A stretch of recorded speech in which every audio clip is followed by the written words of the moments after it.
Assalamualaikum warahmatullahi wabarakatuh.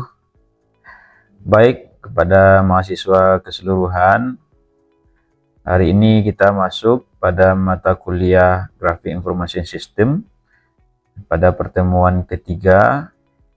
Di pertemuan kali ini kita akan membahas tentang sistem koordinat dan proyeksi peta. Pada pertemuan sebelumnya kita sudah belajar membahas tentang unsur-unsur yang ada di peta digital. Kemudian kita membahas tentang garis yang ada di peta, titik koordinat, dan hari ini kita lebih dalam membahas sistem koordinat dan proyeksi peta.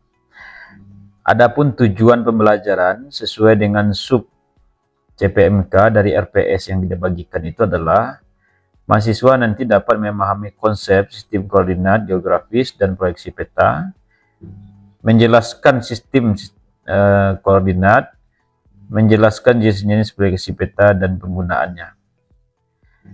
Nah, jadi setelah pembelajaran ini, Bapak harapkan Anda paham dalam 3 hal ini, sehingga tercapai apa yang kita bahas pada pertemuan kali ini.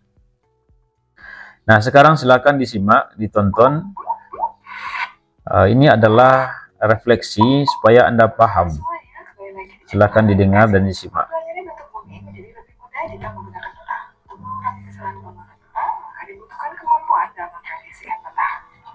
Apa itu proyeksi peta? Sebelum membahasnya, jangan lupa untuk subscribe agar edukasi ya. Proyeksi peta merupakan suatu prosedur matematis yang membuktikan jika hasil pengukuran dilakukan di permukaan bumi fisis dapat digambarkan pada bidang datar yang dipeta.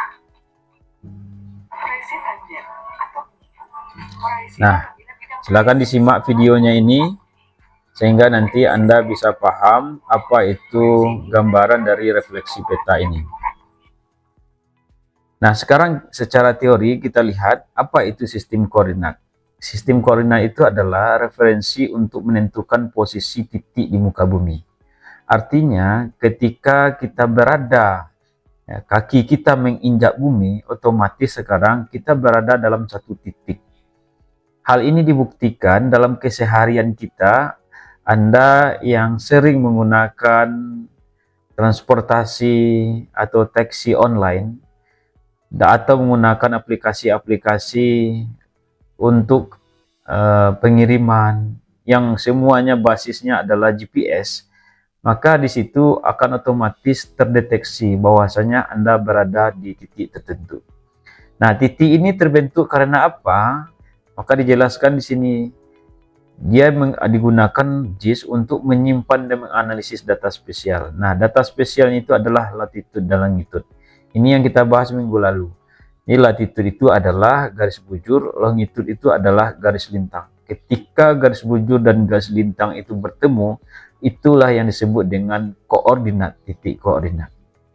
Jadi, ketika kita bergeser satu langkah, sebenarnya secara matematis itu akan bergeser titik koordinat kita walaupun 0, sekian persen. Tetapi dalam hitungan matematis ini, latitude dan longitude berada di muka bumi yang terhubung, maka dia akan membentuk sebuah koordinat.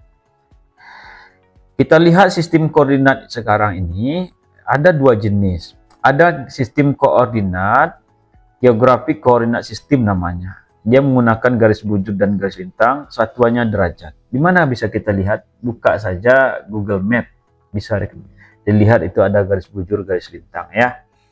Atau aplikasi satelit lainnya. Yang kedua adalah project koordinat sistem. Dia merupakan proyeksi data di bidang datar.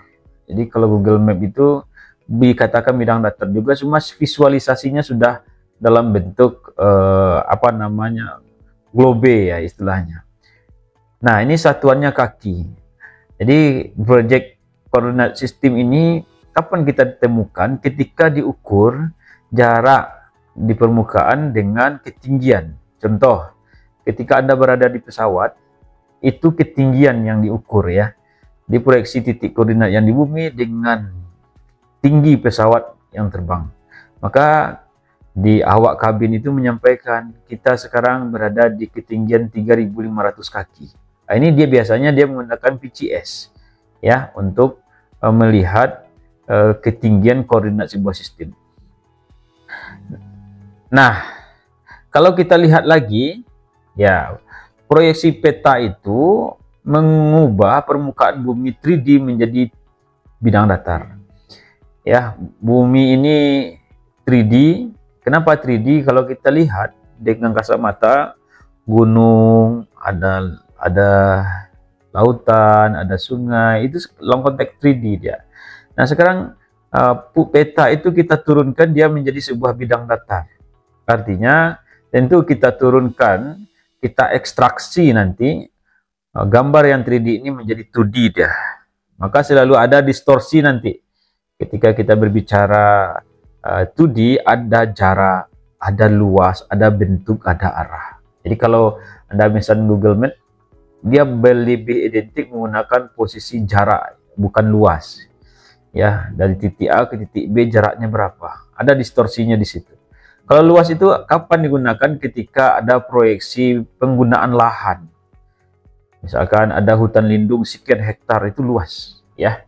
Nah, ini yang berkaitan dengan posisi sebuah proyeksi peta yang mengkonversi bentuk bumi kepada bidang datar.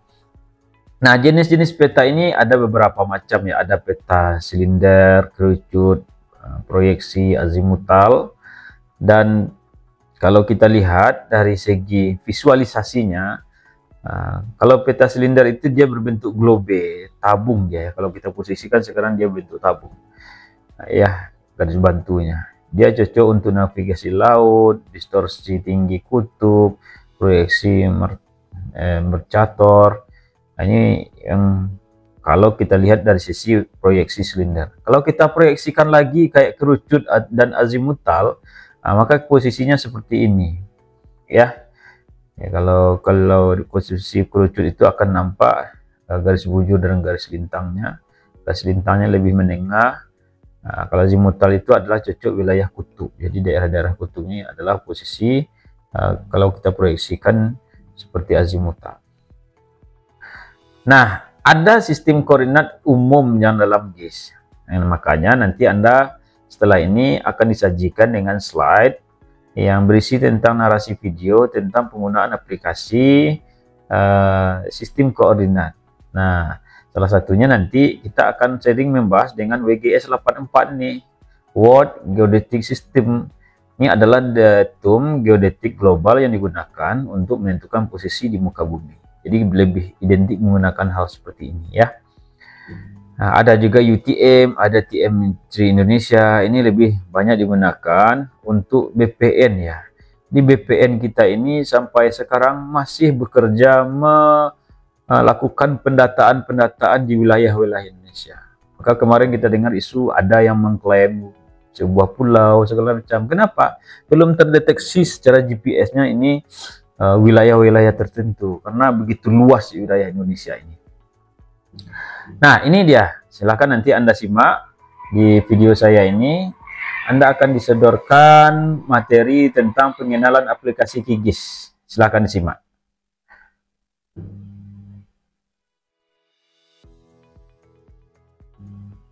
Assalamualaikum warahmatullahi wabarakatuh.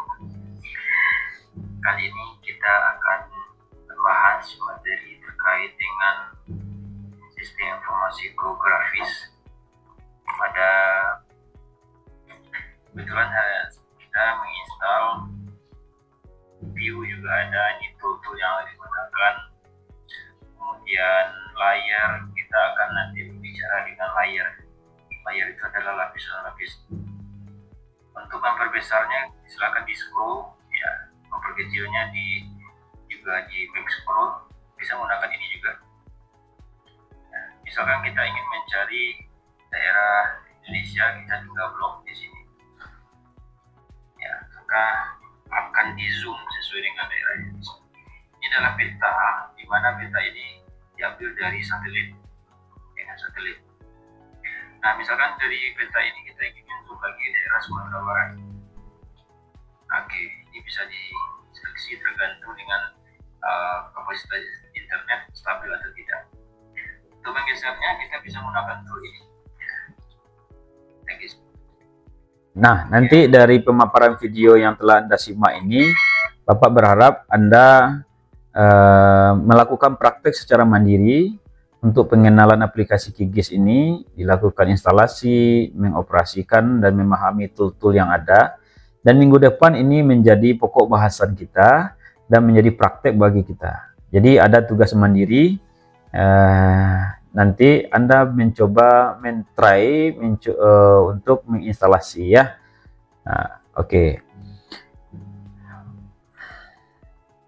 Baik. Nah, sistem koordinat ini bisa kita simpulkan ya dari beberapa bahasan tema dan video tadi. Yang pertama, sistem koordinat dan proyeksi penting untuk akurasi GIS. Jadi mengukur sebuah akurat atau tidaknya, itu harus ada koordinat. Kalau tidak ada koordinat dan proyeksi, maka tidak ada GIS. Kemudian pemilihan sistem tergantung wilayah dan kebutuhan jelas, karena tidak bisa semua wilayah disamakan proyeksi-proyeksinya. Hindari kesalahan analisis data spesial dengan pemahaman dasar. Ini adalah sebuah model untuk menjadi dasar atau konsep pemahaman kita, bahwasanya di pertemuan kali ini lebih menekankan kepada sistem koordinat dan proyeksi peta. Oke, jadi materi kita sudah selesai. Tadi sudah diantarkan oleh video, silakan disimak. Nah, terakhir ada tugas untuk minggu depan. Tugasnya adalah, dan tujuan tugasnya nanti adalah Anda memahami pentingnya sistem koordinat dan proyeksi peta dalam analisis spesial GIS, serta mampu menerapkannya sesuai dengan konteks wilayah dan kebutuhan pemetaan. Nanti masing-masing Anda, Bapak suruh ya, pertama mempelajari konsep sistem koordinat dan juga jenis-jenis proyeksi peta. Yang kedua, mengidentifikasi sistem koordinat dan proyeksi yang digunakan di Indonesia, lokal atau nasional. Enaknya itu lihat di kondisi wilayah masing-masing. Anda tinggal di Kabupaten Agam, di Kabupaten Pasaman, di Padang, di pesisir selatan, di luar Sumbar. Anda ambil daerah Anda itu dengan skop kabupaten terkecil, lalu bisa Anda cari data apa yang bisa diproyeksikan untuk koordinat dan proyeksi peta ini.